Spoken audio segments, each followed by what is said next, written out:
Hi everyone, we are the team of Vehicle Routing Capstone Project. Today we will first briefly introduce the routing problem and why researchers use reinforcement learning as the solution. Then we will talk about what's our goal and what we have done for this project.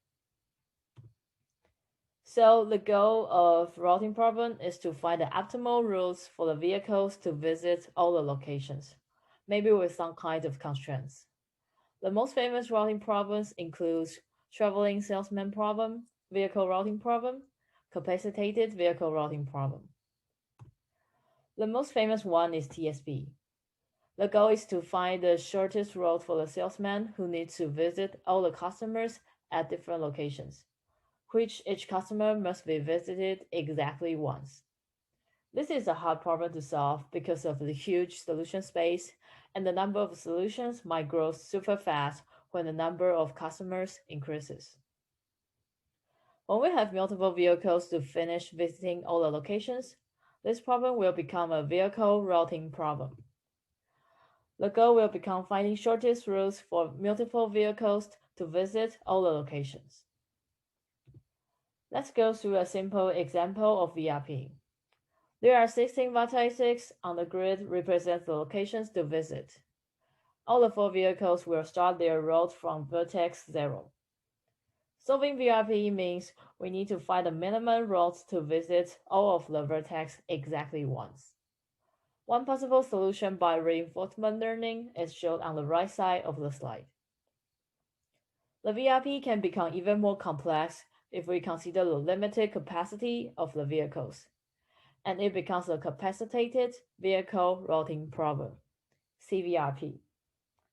Now the vehicles not only need to visit all the customers, but also pick up stuff and deliver them back to the depot. With limited capacity, the vehicle might have no space for picking up stuff from the rest of the locations it is going to visit. It might have to go back to the depot to unload the stuff in the truck. Therefore, the optimal solution of CVRP would be different from VRP, which doesn't consider the capacity constraints. The CVRP is what we want to solve in our capstone project. This slide explains the way we represent the data for the CVRP problem. Routing problems are abstract in nature and could be applied to a variety of real-world scenarios. Due to the abstractness, we work with synthetically generated data, which is a graph. We sample the vertices of the graph uniformly in a 2D Euclidean space. The number of vertices is a part of the problem formulation and is already given to us before we start solving the problem. By default, each vertex pair is connected by an edge.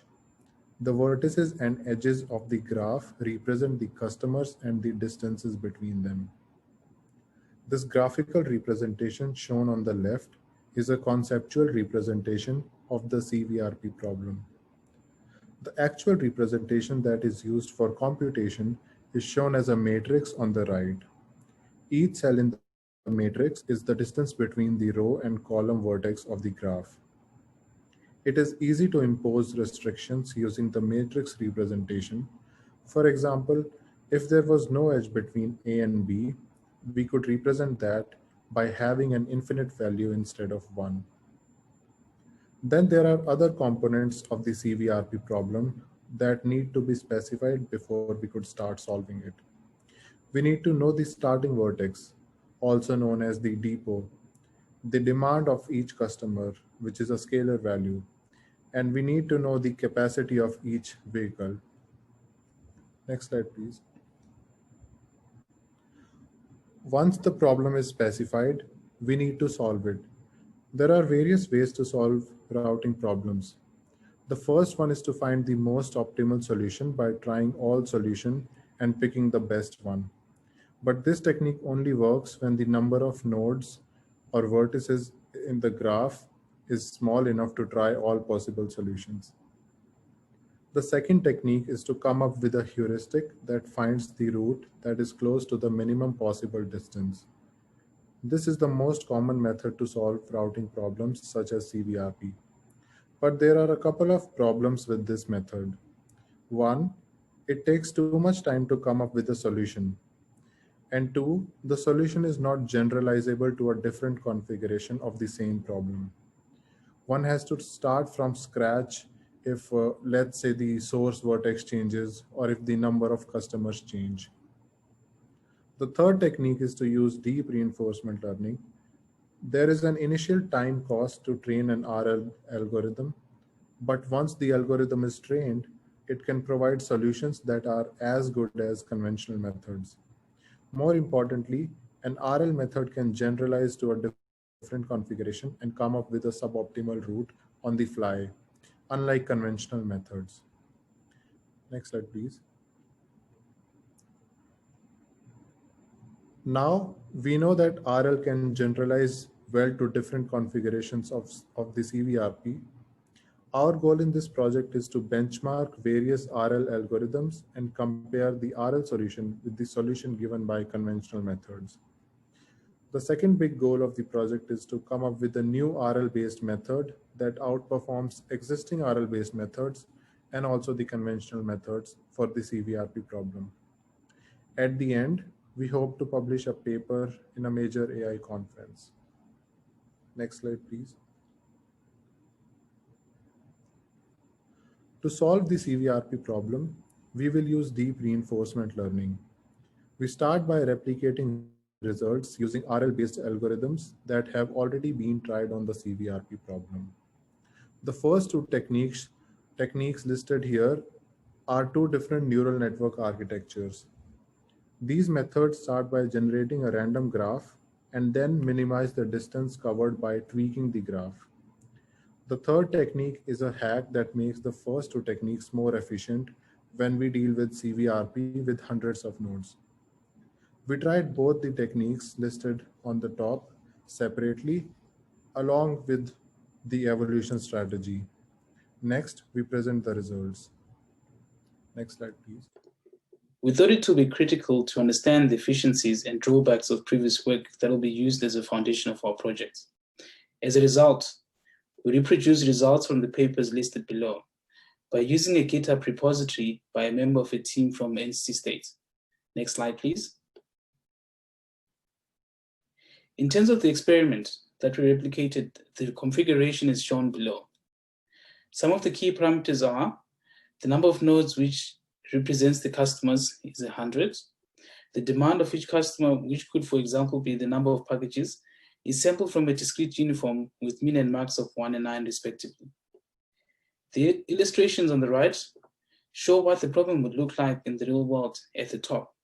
And the bottom figure shows a sample solution of our model problem with arrows to and from the depot, which is in black, removed for clarity.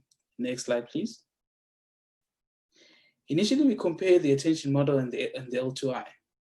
As shown on the right, the attention model produces the least optimal solution of the three algorithms, as shown by the average total distance being the largest. On the other hand, we see that the L2I achieves the most optimal solution. Going on further, we also observe that combining an attention model with L2I improves the attention solution significantly, as shown by the green line. This is done by running an attention model for 5 hours, then taking that solution as initial solution for L2I for a further run of 5 hours. Next slide. Additionally, the impact of evolution strategies on the type of solution obtained by the models is observed. As seen on the right, attention model with ES produces a suboptimal solution as compared to the standard form after a 10-hour run.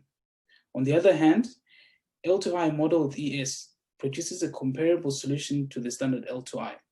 In this instance, it highlights how ES can be a more computationally efficient alternative, as it produces a comparable solution whilst using lower resources.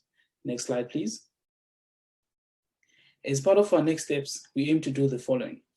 First step will be implementation of parallelization of the algorithms so that we run them on Duke's computing cluster. In addition, we seek to perform hyperparameter optimization with the hope of further enhancing solutions obtained to this point. After doing the above, we'll then embark on benchmarking different reinforcement learning algorithms to compare the performance. Thank you for listening, and we'll take questions now.